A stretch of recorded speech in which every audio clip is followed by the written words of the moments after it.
राजा निमि ने पूछा, योगीश्वरों, अब आप लोग हमें कर्म योग का उपदेश कीजिए, जिसके द्वारा शुद्ध होकर मनुष्य शीघ्र अति शीघ्र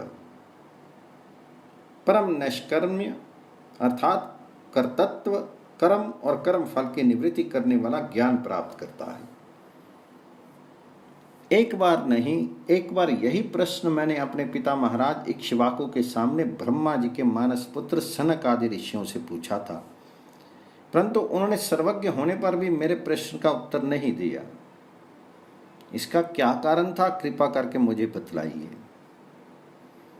अब छठे योगेश्वर आविर्होत्र जी ने कहा, राजन, कर्म अर्थात जो शास्त्र विहित है, अकर्म जो शास्त्रों में निषिद्ध है, और विकर्म जो विहित कर्मों का उल्लंघन है, ये तीनों एकमात्र वेद के द्वारा जाने जाते हैं। इनकी व्यवस्था लौकिक रीति से नहीं होती। वेद अपरुष्य हैं, ईश्वर रूप हैं, इसलिए उनके तात्पर्य का निश्चय करना बहुत कठिन है। इसी से बड़े बड़े विद्वान भी उनके अभिप्राय का निर्णय करने में भूल कर बैठते हैं। इसी से तुम्हारे बचपन की ओर देखकर तुम्हें अनधिकारी समझकर सनक आदि ऋषियों ने तुम्हारे प्रश्न का उत्तर नहीं दिया। ये वेद प्रोक्षवादात्मक अर्थात जिनमें शब्द अर्थ कुछ और मालूम दे, जिसमें शब्द अर्थ कुछ और मालूम दे और तात्पर्य इसका कुछ और ही हो, उसे प्रोक्षवाद कहते हैं। यह कर्मों की निवृत्ति के लिए कर्म का विधान करता है।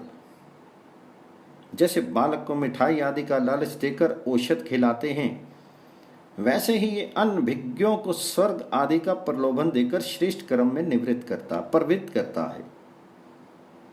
जिसका अज्ञान निवृत्त नहीं हुआ है, जिसकी इंद्रियां वश में नहीं हैं, यदि वह मनमाने ढंग से वेदोक्त कर्मों का परित्याग कर देता है, तो वह विहित कर्मों का आचरण न करने के कारण विकर्म रूप अधर्म ही करता है। इसलिए वह मृत्यु के बाद फिर मृत्यु को प्राप्त होता है। इसलिए फल की अभिलाषा छोड़कर और विश्व आत्मा भगवान जी को समर्पित कर जो वेदोक्त कर्म का ही अनुष्ठान करता है, उसे कर्मों की निवृत्ति से प्राप्त होने वाली ज्ञान रूप सिद्धि मिल जाती है।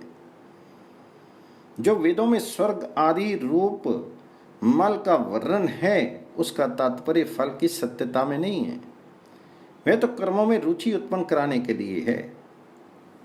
राजन, जो पुरुष चाहता है कि शीघ्र से शीघ्र मेरे ब्रह्म स्वरूप आत्मा की हृदय ग्रंथि मैं और मेरे की कल्पित गांठ खुल जाए, उसे चाहिए कि वह वैदिक और तांत्रिक दोनों ही पद्धतियों से भगवान जी की आराधना करे।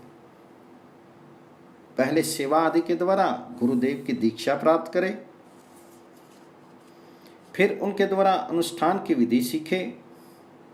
अपने को भगवान जी की जो मूर्ति प्रिय लगे, अभिष्ट जान पड़े, उसी के द्वारा पुरुषोत्तम भगवान जी की पूजा करें। पहले स्नान आदि से शरीर और संतोष आदि से अंतःकरण को शुद्ध करे। इसके बाद भगवान जी की मूर्ति के सामने बैठकर प्राणायाम आदि के द्वारा भूत शुद्धि, नाड़ी शोधन करे। तत्पश्चात विधि पूर्वक मंत्र देवता आदि के न्यास से अंग रक्षा करके भगवान जी की पूजा करे।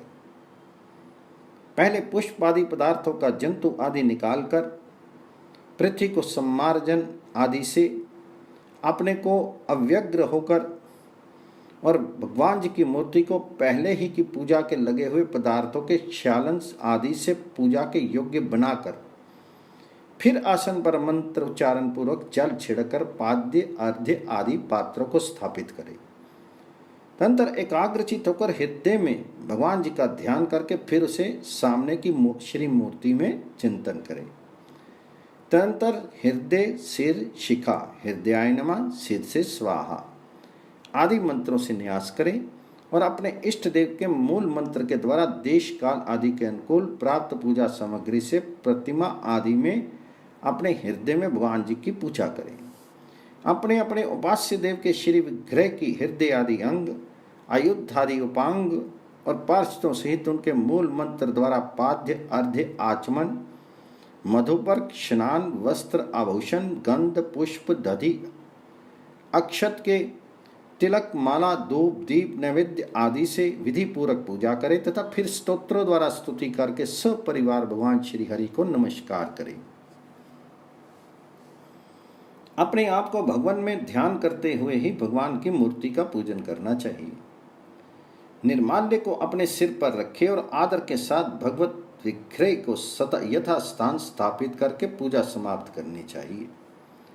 इस प्रकार जो पुरुष अग्नि सूर्य जल अतिथि और अपने हृदय में आत्म रूप श्री हरि की पूजा करता है वह शीघ्र ही मुक्त हो जाता है।